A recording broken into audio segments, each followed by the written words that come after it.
Alhamdulillah, para santriwati, santriwan dan santriwati Rumah Tarbiyah Khalifah. Pada kesempatan yang baik ini, pada hari Rabu, kita sore ini kita mengadakan kajian Ramadan. Tujuannya agar termotivasi ibadah kita selama bulan suci Ramadan. Nanti lagi ya? Ya. Ini yang nyala ini. Halo. Ya. Sebelum acara dimulai, kita mendengarkan bacaan Quran dari santri kita, Mas Haji, agar kita lebih tenang, tentram dengan mendengarkan ayat-ayat suci Al-Quran. Tafadhol, Mas Haji. Bismillah, assalamualaikum warahmatullahi wabarakatuh. Waalaikumsalam. A'udzu billahi minasy syaithanir rajim.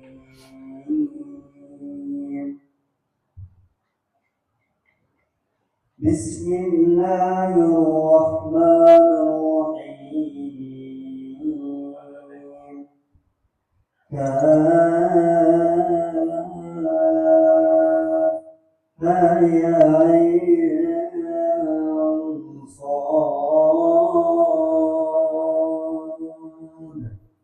ذكر رحمة ربك عبده زكريا إذ نادى ربه نداء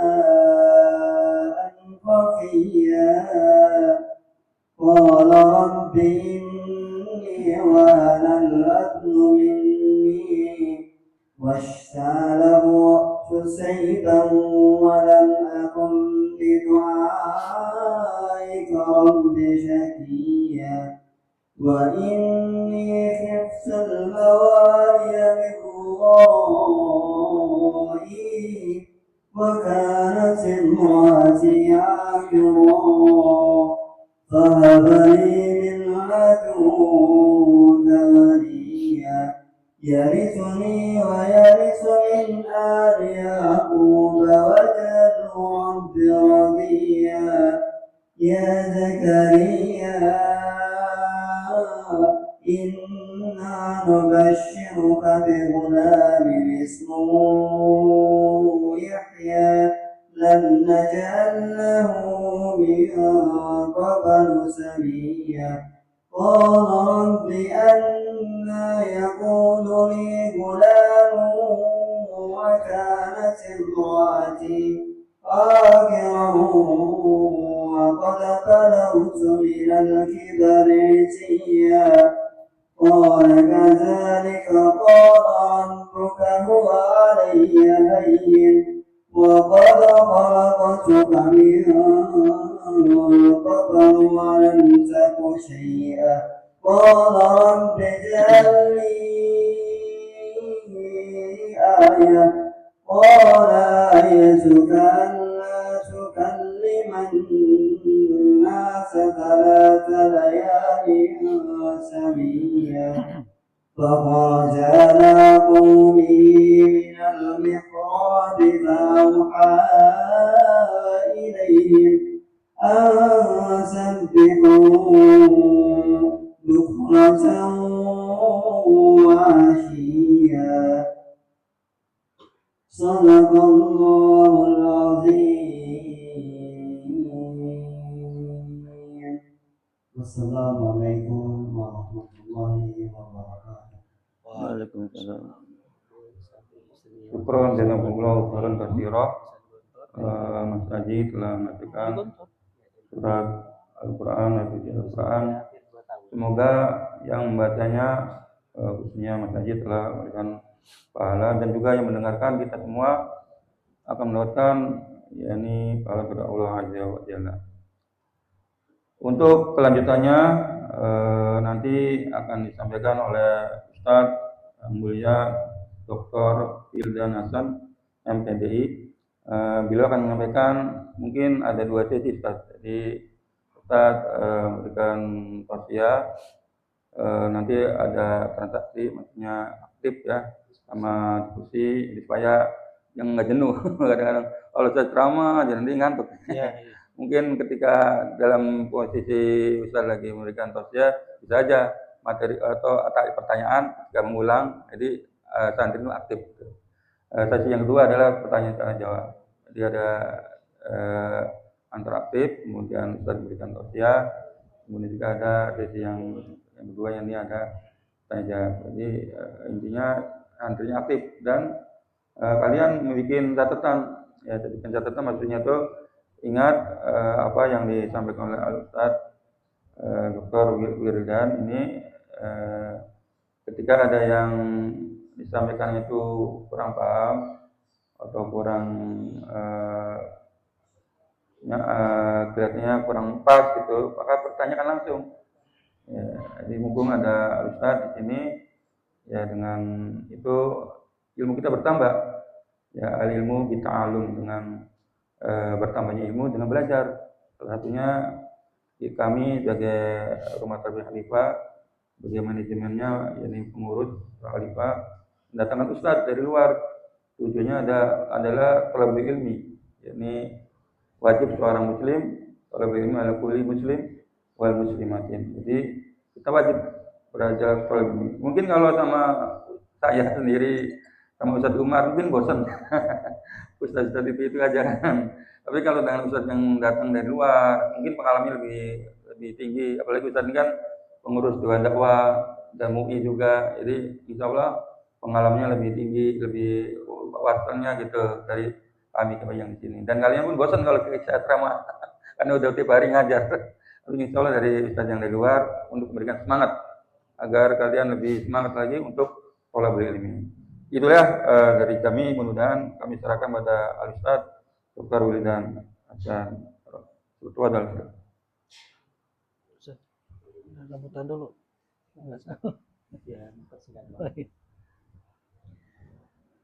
Bismillahirrahmanirrahim. Assalamualaikum warahmatullahi wabarakatuh. Waalaikumsalam.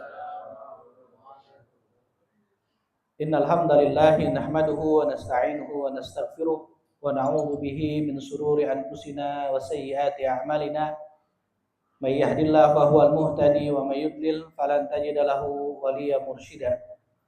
Asyhadu an la ilaha illallah wahdahu la syarikalah wa asyhadu anna Muhammadan abduhu wa rasuluhu alladzi la nabiyya wa la rasula ba'dah. Allahumma shalli wa sallim ala nabiyyina Muhammadin sallallahu alaihi wasallam wa ala alihi wa ashabihi wa dzurriyyatihi wa man ittaba'al huda amma ba'd. Yang terhormat, yang Allah muliakan, Al-Ustaz Danur yang telah membimbing kita semua. Beliau sahabat saya, guru saya juga, dan asatizat yang lain di sini, para ustadz, ustazah, kawan-kawan sekalian. Ini sebagiannya seperti ada yang seumuran dengan saya, nampak ada banyak yang lebih muda dari saya. Ada yang sedikit lebih senior dari saya usianya. Soalnya kalau nyebut tua tuh sebagian orang agak keberatan. Nah, kita panggilnya senior saja. Kakak, mbak, bapak, ibu sekalian yang dirahmati Allah, kita sedang dalam saat-saat yang sangat berbahagia, sangat termotivasi, sangat bersemangat. Kenapa? Karena doa-doa kita berbulan-bulan lamanya sebelum masuk Ramadan dikabulkan. Apa itu? Agar kita bertemu dengan bulan suci ini. Ini tiada kebahagiaan yang lebih kuat daripada kebahagiaan dikabulkannya kita bertemu dengan bulan ini. Kenapa? Karena sama-sama kita mengetahui bahwa di bulan ini kesempatan kebaikan, kesempatan menguatkan keimanan, kesempatan untuk mendapatkan pengampunan itu jauh lebih luas, jauh lebih terbuka dibanding bulan-bulan yang lain. Maka kita betul-betul sangat bersyukur Allah pertemukan dengan bulan ini. Jadi manfaatkan baik-baik, nikmati juga baik-baik.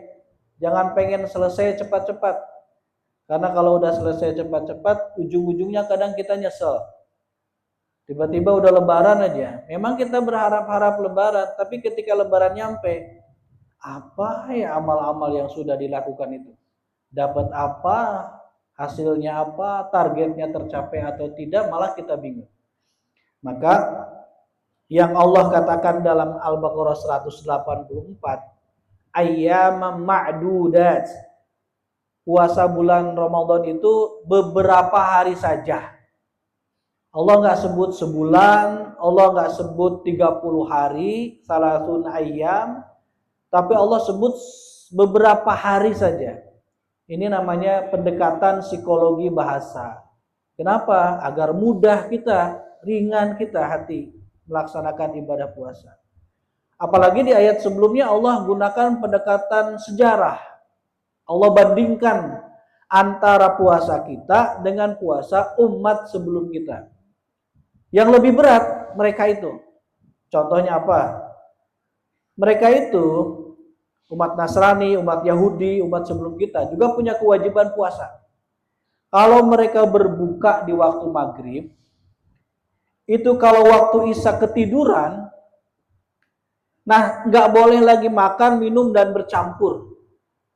Nggak boleh makan, minum dan berhubungan lagi dengan pasangannya itu. Bayangin ini seolah-olah kayak puasanya siang malam.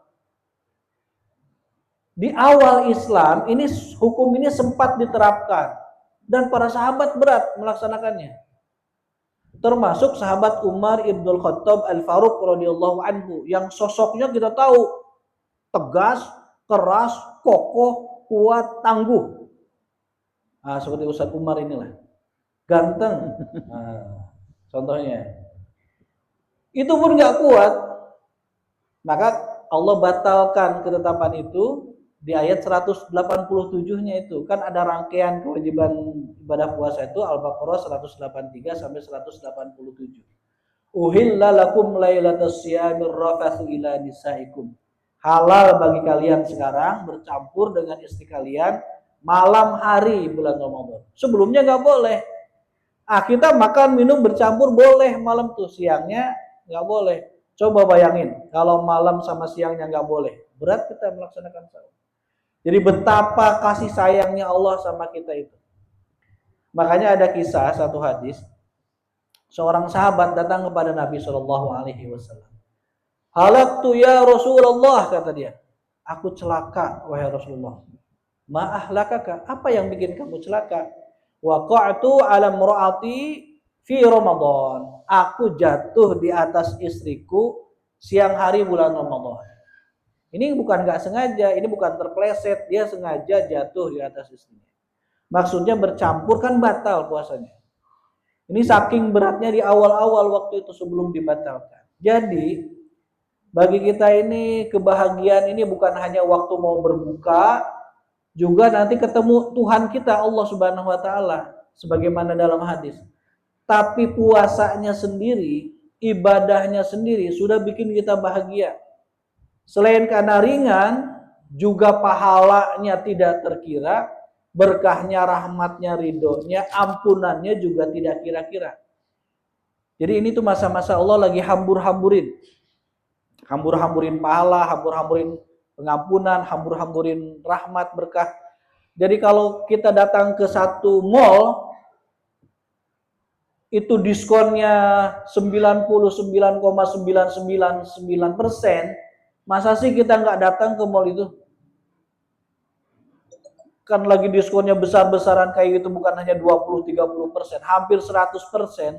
Dan barangnya barang-barang istimewa yang sangat kita inginkan, kita butuhkan. Masa sih kita nggak beli, kita nggak datang? Itu pasti kita datang. Ini bonus semua segala diskon itu ada di bulan Ramadan. Masa sih nggak kita manfaatin baik-baik itu? Coba saya mau hitung-hitungan sama kawan-kawan. Saya anggap kita seumuran ya, sekalipun saya agak-agak lebih tua sedikit. Saya umur 46 sekarang ini. Ya, kakak berapa umur? 29. 28, 29. Ya hampir seumuran ya. 46, 28. Anggap saya lebih muda. Coba gini, kata Nabi, umru ummati baina sittina wa sab'in. Umur umatku itu antara 60 sampai 70. Jadi kita ini orang Islam sebagai umat Nabi Muhammad, umurnya rata-rata 60 sampai 70 meninggalnya itu. Meskipun bukan berarti tidak akan ada yang lebih dari 70. Kan usia Nabi berapa? 63 tahun 4 hari, atau ada yang bilang 63 tahun 40 hari. Jadi kalau lebih dari itu bonusnya udah banyak. Tapi kalau dirata-ratakan berarti antara 60 sampai 70 berapa? 65. 65 ini harus dikurang usia sebelum balik. Sebelum akil balik, laki-laki sebelum mimpi basah, perempuan sebelum menstruasi, sebelum haid. Kan sebelum balik itu amalan nggak dicatat. Ya, kita belum kena taklif, belum kena tanggung jawab. Berarti 65 harus dikurang 15 tahun. Katakan kita baliknya itu umur 15 tahun. Ada yang mimpi basahnya 10 tahun, udah ada yang mimpi basah nggak umur 10 tahun. Nah, sama sih nggak bakalan jawab. Saya juga kalau ditanya nggak jawab. Sebelum 10 tahun udah mimpi basah, sebelum 10 tahun udah menstruasi. Ini yang paling muda siapa nih? Ini siapa nih namanya nih? Dimas. Dulu mimpi basah umur berapa tahun? 20 tahun. Nah, 14 tuh kan?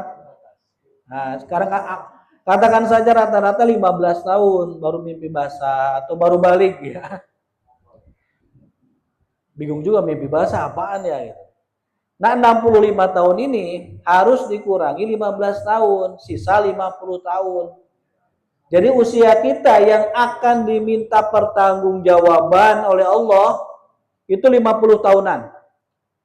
Jadi jangan dikira yang akan dihisab nanti harta yang Allah titipkan sama kita, jabatan yang Allah titipkan sama kita, istri anak yang Allah titipkan sama kita.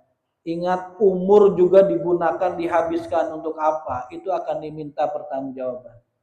Umur sekian, hari apa, tanggal berapa, jam berapa, menit berapa, dipakai apa itu umur. Sedetik itu akan diminta pertanggungjawaban oleh Allah. Jangan dikira Allah bakal khilaf, bakal lupa, nggak dicatat gitu. Ada catatannya itu. Makanya mumpung Ramadan ini gunakan sebaik-baiknya untuk mohon pengampunan, untuk ibadah sebaik-baiknya itu. Dalam rangka menghapus masa lalu kita. Jangan dikira ustadz nggak ada dosa, nggak ada salah. Saya banyak nih salah, banyak dosa. Makanya kata ulama, sebenarnya kalau dosa itu, maksiat itu berbau busuk, itu sama saya itu juga nggak mau ada yang deket-deket. Kalau kecium baunya dosa saya itu, malu juga saya nasihatin orang, ngomongin orang. Nah, cuman kan kita memang harus saling menasehati, itu perintahnya. Nah, sekarang 50 tahun, mari kita hitung. 1, kalau kita tidur, sehari kita tidur biasanya berapa jam? Katanya 8 jaman, ya 8 jam. Yang sehat katanya 8 jam. Kalau kita tidur sehari 8 jam, umur kita 50 tahun, kita telah tidur 16 tahun 7 bulan. Bayangin, gak bangun-bangun tuh. 16 tahun 7 bulan. Kita genapkan 17 tahun. Kenapa kita genapkan? Karena ada yang pelor. Tahu pelor? Yang nempel langsung pingsan gitu. Nah gitu. Karena ada yang lebih dari 8 jam tidurnya, apalagi bulan puasa. Ingatnya sama hadis yang itu masih diperdebatkan oleh para ulama, itu beneran hadis atau bukan, bahwa tidurnya orang puasa apa itu berpahala gitu. Jadi tidur terus, ada kamar mandi ngerendam terus di kamar mandi. Apalagi kalau lebih banyak seperti itu. Jadi 17 tahun boleh dikata itu kita nggak ada amal soleh tuh umurnya, nggak ada kebaikan di 17 tahun itu, di usia kita 50 tahun. 2, kalau kita kerja, katakan, sebelumnya kan kita kawan-kawan ada yang punya, ada kerja rutin gitu sehari-hari. Kerja katakan kita 12 jam atau belajar jadi santri di sini 12 jam sehari. Umur kita 50 tahun, maka kita telah bekerja 25 tahun. Itu pun belum tentu 25 tahun itu isinya kebaikan. Bisa jadi selama ini isinya adalah hal-hal yang kurang disukai oleh Allah, kurang diridhoi oleh Allah. 25 tahun tuh hilang. 3. Kalau kita nyantai-nyantai dalam sehari, katakan 4 jam, pokoknya scroll sosial media atau ngelamun aja 4 jam sehari. Umur kita 50 tahun, kita telah nyantai-nyantai 8 tahun. Mungkin juga kosong. Nggak ada amal solehnya, nggak ada kebaikan di dalamnya. Jadi 17 tahun tidur, tambah 25 tahun kerja, tambah 8 tahun nyantai-nyantai, pas dijumlahkan 50 tahun. Belas. Kosong. Nggak ada nilainya. Kalau kita nggak gunakan waktu itu sebaik-baiknya, umur itu sebaik-baiknya. Terus mana amal solehnya? Sholat Ustaz. Mari kita hitung sholat nih. Sholat kita paling lama durasinya berapa menit? Zuhur deh 4 rakaat atau Isya 4 rakaat. Ada yang sampai 10 menit nggak kalau sholatnya sendirian? Biasanya kan kalau 10 menit itu lewat jalur tol tuh. Sholatnya cepat. Kalau berjamaah, nah agak lama karena ngikutin imam. Katakan kita sekali sholat 10 menit. Kali 5 kali waktu sholat 50 menit. Genapkan jadi 60 menit 1 jam karena ikut sholat rawatibnya kita hitung. Sholat sunnahnya kita hitung. Kalau kita sehari sholat 1 jam, umur kita 50 tahun, kita sholat cuma 2 tahun tanpa pernah berhenti. Sementara tidurnya 17 tahun, kerjanya 25 tahun, nyantainya 8 tahun, sholatnya cuma 2 tahun. Itu pun belum tentu diterima sholatnya. Kalau nggak ikhlas karena Allah, kalau nggak sesuai dengan sunnah Rasulullah. Sementara sholat ini pokok dalam agama. As-sholatu imaduddin. Sholat tiangnya agama itu. Nah, kalau ingat hitung-hitungan ini, kita rasanya kok jadi berat, putus asa. Padahal Allah mengharamkan putus asa dari rahmatnya. Karena Allah itu Ghafurur Rahim, Maha Pengampun, Maha Penyayang. Maka Allah hadirkan, maka Allah datangkan Ramadan ini. Di saat pahala kebaikan sekecil apapun dibalasnya nggak kira-kira. Mohon ampun sesedikit apapun diampuninya nggak kira-kira. Bertaubat sesederhana apapun diterima taubatnya itu nggak kira-kira. Yang pintu surga dibuka selebar-lebarnya, pintu neraka dikunci serapat-rapatnya itu. Jadi kalau kita merasa masa lalu saya, masa lalu teman-teman, ada hal-hal yang harus kita perbaiki, kita ganti, kita kafaroti dengan kebaikan. Ini saatnya, ini waktunya. Jangan sia-siakan di Ramadan ini. Makanya kita akan bahagia kalau kita ingin maksimal, kalau kita ibadah di bulan Ramadan itu. Ini berapa menit lagi Ustaz? Nah, biar ada diskusinya tadi. Nah, saya izin jam 6 Ustaz. Agak jauh tarawehannya. Ya, nanti berarti masih ada waktu ya. 10 menit lagi. Nanti kita ngobrol-ngobrol. Ini penting. Semua kita mohon dicatat baik-baik, bukan di tulisan, tapi di akal dan di kalbu kita. Semua kita menginginkan hidup ini baik-baik saja. Hidup ini bahagia. Dalam istilah Al-Quran namanya hayatan thayyibatan. Kita sering mendengar istilah Bang Thayyib yang gak pulang-pulang. Nah itu thayyib itu dari bahasa Arab, artinya baik. Hayatan thayyibatan, hidup yang baik-baik saja. Ini ada dalam Al-Quran, surah An-Nahl. Nah, pertanyaannya, gimana cara kita meraih hidup yang baik-baik saja itu? Caranya mesti ngikut cara yang dikasih oleh Al-Quran. Karena Al-Quran itu kalamullah. Karena kalamullah tidak mungkin salah. Tidak mungkin keliru Al-Quran itu. Nah kalau kita selama ini punya konsep hidup baik versi kita, yang kita merasa kita akan bahagia, kita akan senang, Kalau kita ngelakuin ini, ternyata malah membuat kita sengsara, berarti itu tidak sama dengan apa yang digariskan oleh Al-Quran. Karena kalau kita ingin hidup bahagia, ikuti jalannya Al-Quran. Gimana sih Al-Quran memberikan petunjuk agar kita hidup bahagia? Satu, kalau kita ingin hidup bahagia, satu, tegakkan kalimatan thayyibatan, kalimat yang baik. Alam tara kaifa daraballahu mathalan kalimatan thayyibatan kasyajaratin thayyibah asluha tsabitun wa far'uha bis samaa. Kata Allah, tidakkah engkau memperhatikan bagaimana Allah membuat perumpamaan kalimat yang baik itu seperti pohon yang baik yang akarnya menghunjam dalam ke bumi, yang dahannya menjulang tinggi ke langit. Itu namanya kalimat thayyibah. Apa itu kalimat thayyibah? Kalimat tauhid. Apa kalimat tauhid? La ilaha illallah. Tiada Tuhan yang berhak disembah kecuali Allah. Jadi kalau kita ingin hidup bahagia, faktor paling mendasarnya adalah kita harus punya keimanan. Harus punya iman.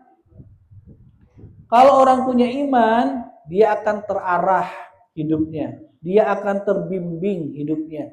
Dia akan terjaga dari terpeleset hidupnya. Maka ini yang sedang kita cari. Kalau bapak-bapak ini kan nyantrinya paling mungkin baru setahun 2 tahun. Saya dulu nyantri di pondok pesantren 7 tahun. Dalam rangka apa? Mencari iman, menguatkan iman. Tapi nggak usah terlalu lama juga. Kita harus banyak nanti berkhidmat di masyarakat setelah mendapatkan banyak bekal dari sini. Itu satu. Kewajiban pertama kalau ingin hidup bahagia harus punya iman. Dua, kalau ingin hidup bahagia harus menjalankan hidup yang benar. Satu di antaranya adalah halalan thayyiban.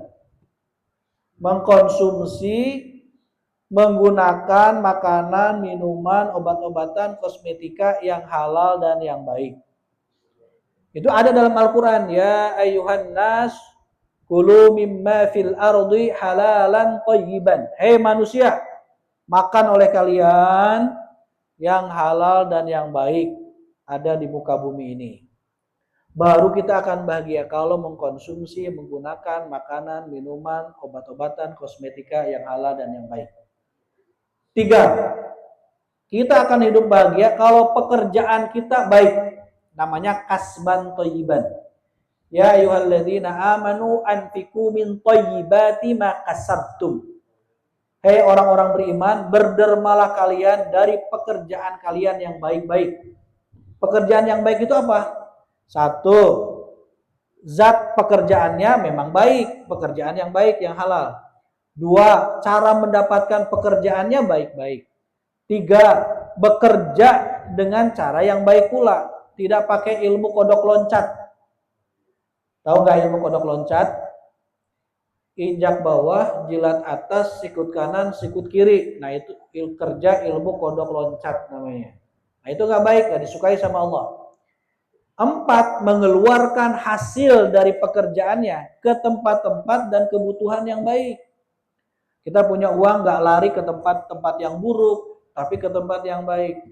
Kita punya uang hasil bekerja, gajian, diberikan kepada kebutuhan yang baik, bukan kebutuhan yang buruk. Kalau itu kita laksanakan, bahagia hidup kita.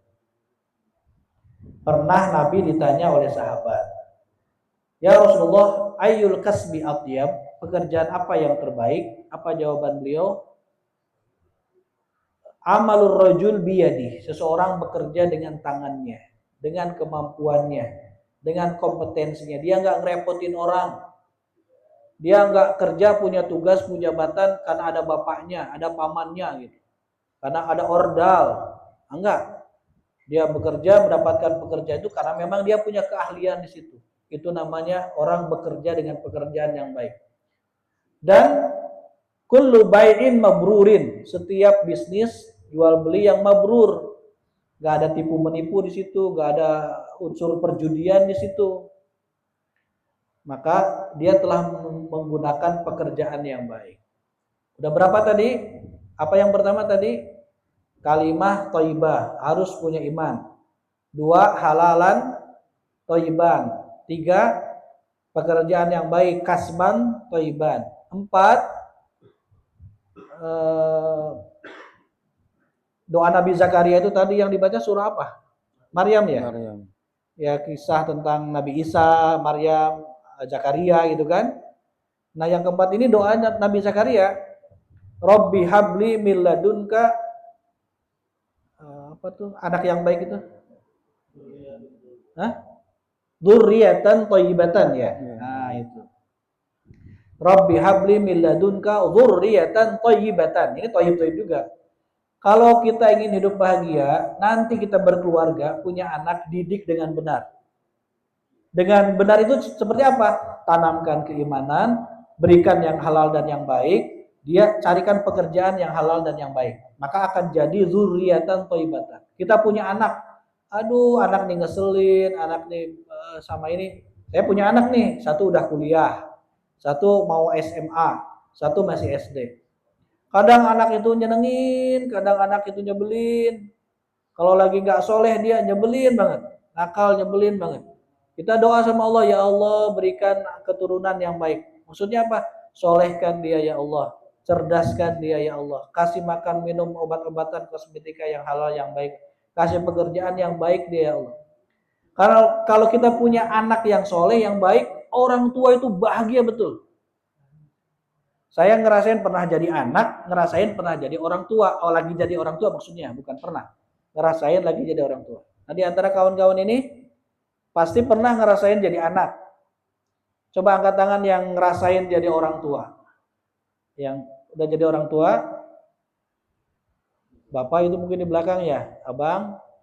Ya, kalau kita punya anak soleh, bahagianya luar biasa. Anak agak nakal, sedih luar biasa.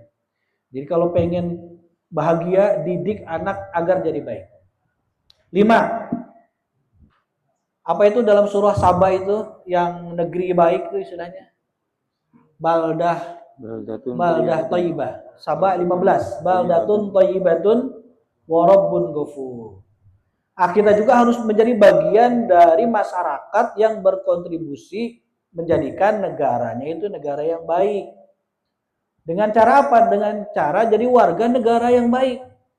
Jadi keluarga yang baik, jadi masyarakat yang baik. Kalau warganya baik, keluarga baik, masyarakat baik, maka baiklah itu satu negeri. Dan negara tidak akan baik-baik saja kalau tidak dipimpin oleh dzurriyah thayyibah tadi. Oleh keturunan yang baik tadi. Mesti dipimpin oleh keturunan yang baik, generasi yang baik, maka negaranya akan baik-baik saja. Terakhir, sebenarnya kalau sudah sampai 5 ini, misi kita sebagai khalifah fil ardh, nah nama kita apa? Khalifah ya. Misi kita sebagai khalifah fil ardh, Al-Baqarah ayat berapa itu Kak? Ayat qala rabbuka ya. Ayat qala rabbuka inni ja'ilun, ayat berapa itu? 130 ya? Apa 30? 30 ya. Al-Baqarah 30. Al-Baqarah 30. Wa idz qala rabbuka lil malaikati inni ja'ilun fil ardi khalifah. Kita akan jadi khalifah di muka bumi, tapi bukan jadi tukang rusak, nambang liar, babat hutan, bukan. Kita jadi pemelihara alam. Karena kalau merusak alam itu kategorinya orang munafik. Al-Baqarah ayat 11. Wa idza qila lahum la tufsidu fil ardh. Kalau dikatakan kepada mereka jangan rusak bumi. Nah, gitu. Nah, yang terakhir adalah kalau ingin hidup bahagia, kita harus mendapatkan tempat terbaik di akhirat. Namanya maskanah thayyibah. At-Taubah 71 kalau tidak salah. Wa'adallahu al-mu'minina wal mu'minat jannatin tajri min tahtihal anharu khalidina fiha wa masakina thayyibatan fi jannati adn. Ini yang paling tinggi, paling akhir nih. Target paling akhir harus kita dapatkan. Apa itu? Mendapatkan tempat terbaik di surga Allah. Gak apa-apa agak berat di pesantren ini, jadi santri ini. Karena kita dipaksa masuk surga. Daripada sukarela masuk neraka. Mending mana coba? Mending dipaksa masuk surga atau sukarela masuk neraka? Kalau saya sih mendingan dipaksa masuk surga gitu. Gak apa-apa, ini pisurgaeun kalau istilah orang Bandung, pisurgaeun. Sanes pinarakaeun. Mohon maaf ya dari Kalimantan, dari Jawa ya. Ini jalan kita menuju surga. Jadi kalau kita ingin hidup bahagia tadi kesimpulannya adalah selain kebahagiaan abadi terakhir di akhirat dengan masuk surga Allah, tapi masuk surga Allah itu kan bersyarat bagaimana amalan kita di dunia Allah. Kalau kita ingin masuk surga Allah, yang 5 tadi harus kita kejar, harus kita raih. Apa itu? Punya iman, amal soleh, ibadah yang baik, konsumsi makanan, minuman, kosmetika yang halal yang baik. Cari dan kerjakan pekerjaan yang halal yang baik. Didik anak agar menjadi generasi yang baik. Lalu kemudian jadilah kita bagian dari orang yang berkontribusi sehingga negara ini menjadi negara yang baik. Karena itu diperintahkan oleh agama kita. Saya kira itulah materi sederhana yang bisa saya sampaikan. Mudah-mudahan manfaat. Nanti apabila ada tambahan atau ada pertanyaan dipersilakan. Saya kembalikan ke moderator. Alhamdulillah. Jazakumullahu khairan katsira. Ustaz yang telah memberikan wejangan nasihat kepada kita semua agar kita semangat untuk menuju hidup yang bahagia. Jadi syaratnya yang itu yang tadi saya sampaikan. Ya. Semangat untuk talabul ilmi, dan juga sisi yang kedua ini untuk ada tanya jawab atau kita hidupkan. Semua santri wajib bertanyakan berkaitan dengan walaupun tidak sesuai dengan materi. Mumpung ada ustadz yang di sini dan ada waktu masih belum maghrib, jadi jangan ustadznya udah paham tuh materi yang ustadz sampaikan. Tapi materi yang lain-lain, yang keluhan-keluhan, apa kamu ketika pulang di rumah tuh nanti cemas, gelisah atau gimana, kita nggak bisa bersahabat dengan saudaranya, atau kita emosinya nggak stabil, itu bisa ditanyakan oleh ustaz. Hubungan ada ustaz yang ada di sini. Ya dari kanan, dari kiri. Yang tanya dari Dimas dari kanan. Dari kanan dulu. Wajib ngasih pertanyaan satu.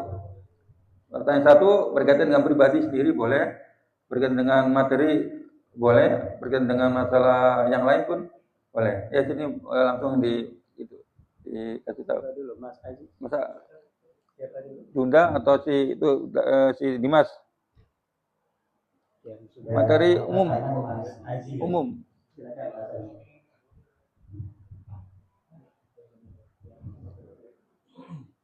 Assalamualaikum warahmatullahi wabarakatuh. Waalaikumsalam. Mohon bertanya maaf, cuma berkaitan dengan Rasul Muhammad. Kan Rasul itu maksum terjaga dari kesalahan. Maksudnya seperti apa? Karena sebagai ayat Al-Quran juga kan disampaikan bahwasanya benar manusia umat Islam yang bertakwa kepada Allah, kepada Rasulnya dengan ketentuan maka mendapatkan surga. Sedangkan Rasul Muhammad itu menjadi panutan. Mohon dijelaskan, terima kasih. Wassalamualaikum warahmatullahi wabarakatuh. Waalaikumsalam. Tampung dulu apa langsung saya tanya jawab? Langsung. Boleh tampung dulu deh. Boleh ditampung. Silakan dari Iwan yang lain atau dari Ahmad boleh. Jika ada yang mau bertanya. Kalau Ahmad agama itu boleh dituliskan nanti disampaikan ke Mbak Yudi yang juga. Dimas. Ayo, wajib satu pertanyaan, wajib. Ayo, satu-satu dulu. Bapak satu-satu dulu deh. Satu-satu. Ya. Boleh silakan. Kenapa Nabi Muhammad maksum begitu ya? Ya. Karena kalau beliau tidak maksum, maka risalah itu bisa batal. Kita membutuhkan sosok yang terbebas dari khilaf, dari dosa. Karena kalau beliau bisa melakukan maksiat, bisa melakukan kemungkaran, maka syariat ini tidak akan dipercaya oleh orang, gitu. Karena orang akan mengembalikan ke sosok teladannya, beliau aja begitu kok. Jadi kalau kita tergelincir, kita bermaksiat, kita merasa ada payungnya gitu. Nabi Muhammad juga ini, kalau beliau pernah salah, pernah, itu manusiawi. Tapi beliau itu dijaga dari dosa. Jadi maksum itu bukan berarti tidak pernah salah, tapi tidak melakukan dosa. Nah, beliau itu dijaga dari melakukan kemaksiatan. Untuk urusan waktu kecil malah belum diangkat jadi nabi saja waktu kecil. Beliau itu pernah ingin seperti teman-temannya ke pasar malam di Makkah itu. Ada juga pasar malam. Untuk ke pasar malam saja, beliau tuh sampai dicegat oleh malaikat dan tertidur di tengah jalan. Ketika bangun pasar malamnya udah bubar. Padahal sekelas pasar malam gitu. Apalagi untuk melakukan kemaksiatan yang lain. Jadi kalau beliaunya juga bisa berdosa, bermaksiat, jahat, syariat ini jadi nggak berwibawa gitu. Orang nggak akan ngikutin Al-Quran, buat apa Rasulnya aja kayak gitu. Nah, cuman kita kan nggak masuk. Tapi kita bisa bersama dengan Nabi kan, minan nabiyyin wasiddiqin wasyuhada wassolihin kan gitu. Kalau kita mengikuti jalan beliau, jejak beliau. Nah itulah tugas kita. Kita nggak mesti seperti Nabi 100% karena nggak mungkin. Tapi kita mesti mengikuti jejak beliau, meneladani beliau. Dengan itu kita nanti diajak untuk nanti satu tempat duduk, satu wilayah di surga dengan Rasulullah SAW. Mudah-mudahan seperti itu. Ya demikian. Gimana? Sudah ada pertanyaan? Satu. Bebas lah, bebas. Bebas. Ya. Sudah ada belum? Betul. Kalau belum ada dari saya dulu. No, betul. Oh, berat ini. Saya lihat adalah kiai ulama muda yang masya Allah keduanya yang sudah sebenarnya levelnya dari tingkat nasional di pengurus pusat di eksis ya. Tapi masya Allahnya dia membumi lagi ternyata diberikan tugas sebagai pengurus cabang di Tasik. Iya, Tambun. Jadi beliau ini figur kiai lengkap ya, mulai dari aktivis dari nasional, kemudian beliau menulis beberapa buku juga, kemudian kontributor juga di radio dakwah, kolomnya di sorotan dunia Islam. Dia jangkauan pengetahuannya cukup luas ya, khususnya di bidang politik, Islam dan di dunia maupun di level nasional ya, insya Allah. Jadi kesempatan beliau ada di sini berbagi ilmunya kita. Mudah-mudahan memberikan kita menjadi hasanah baru kita jadi semangat lagi, khususnya anak-anak muda di rata-rata sampai kita masih pemuda dan kendala utama dari kita masalah kita yang dialami khususnya anak muda ini, kita sulit mengendalikan emosi atau marah dengan keadaan, marah dengan orang tua, marah dengan kritikan ujian dan kira-kira mungkin Ustaz bisa berikan saran bagaimana kita mengelola emosi khususnya di bulan Ramadan. Silakan Ustaz, mohon saran. Betul sekali tadi apa yang disampaikan Ustadz Dandur. Kita menggunakan istilah mengelola emosi, mengelola kemarahan. Karena marah itu nggak boleh dibunuh, nggak boleh dihilangkan. Hawa nafsu, marah, bahagia, itu sama sekali nggak boleh dibunuh, nggak boleh dihilangkan. Yang ada dikelola. Bahkan Rasulullah SAW saja beberapa kesempatan pernah marah gitu, bahkan pernah sangat marah. Tapi marahnya terukur, proporsional. Marahnya itu bukan kepada persoalan-persoalan yang remeh-temeh, tapi ketika agama dihina, Islam dihina, kehormatan dihina, baru beliau marah. Kalau ada orang kena ke beliaunya sendiri secara personal, beliau maha pemaaf, sangat pemaaf. Rasulullah itu menyinggung pribadi, urusan harta, urusan ini, bahkan beliau sangat pemaaf.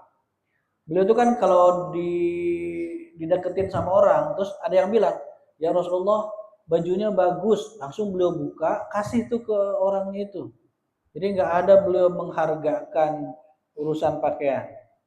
Nah, tapi jangan teman-teman ucapkan ke saya, nanti saya nggak pakai baju. Mana-mana ini mau ceramah saya nggak pakai baju lagi. Nah, beliau kalau udah persoalan kehormatan agama, kehormatan kaum muslimin, marah beliau kalau disinggung. Kan kita tahu pernah seorang muslimah yang diikat bajunya oleh seorang pedagang Yahudi di pasar Madinah itu kan, sampai terbuka auratnya. Lalu seorang sahabat ngebunuh si Yahudi itu. Si Yahudi ini kemudian dikeroyok terbunuh pula. Rasulullah marah besar tuh, dikepung itu perkampungan Yahudi itu. Nah, kita harus memang kelola emosi ini, karena kalau nggak kelola setan masuk. Nah, kan kalau sudah pernah kan gini, seseorang ditawarin mau membunuh, mau miras, mau berzina. Nah, dia pikir-pikir karena harus milih kan, dia pilih miras. Karena dalam perspektifnya, pemahamannya, miras lebih ringan lah daripada berzina sama membunuh. Dia minum miras itu. Akalnya hilang kemudian. Dia cewek cantik lewat, dia perkosa, takut ketahuan, dia bunuh si cewek itu. Jadi 3 dosa besar akhirnya dia lakukan. Dan ini sering terjadi di masyarakat kita. Kita pemberitaan soal itu berseliweran. Soal-soal yang seperti itu. Akibat apa? Akibat kalau hawa nafsu itu nggak dikendalikan. Kadang kita nyeselnya kan di akhir, nggak ada nyesel di awal tuh. Makanya kenapa iman kita harus terus diperbaharui, dipasang terus, agar kita nggak melewati batas. Karena sudah melewati batas itu akal kita tertutup, setan yang main. Ujung-ujungnya nyesel, kita marah sama anak. Saya marah sama. Kemarin kejadian di mana itu? Di Sukabumi. Ini teman-teman ada handphonenya juga, dikasih nggak? Enggak, Ustaz. Oh enggak, nah, aman lah. Aman. Di Sukabumi ya, saya cerita aja. Di Sukabumi, seorang ibu tiri, anaknya baru pulang pesantren, umur 12 tahun, lagi liburan awal Ramadan. Biasa pesantren sekolah libur kan awal Ramadan itu. Ibu tirinya ini termasuk ibu tiri yang nggak baik. Tapi nggak semua ibu tiri nggak baik kan, ada ibu tiri yang baik. Jadi disiksa anaknya itu. Anak tiri itu dipukulin, disiram air panas, bahkan disuruh minum air panas yang baru diangkat dari kompor itu. Bayangkan gimana kondisi perut orang suruh minum air lagi bergolak-golak. Akhirnya anaknya mati. Ini ibu ini kesel, selain memang karena merasa bukan anak kandungnya, kesel gitu. Akhirnya dia keselnya nggak dikendalikan, emosinya nggak dikendalikan, lepas kontrol, yang terjadi sampai kemudian pembunuhan.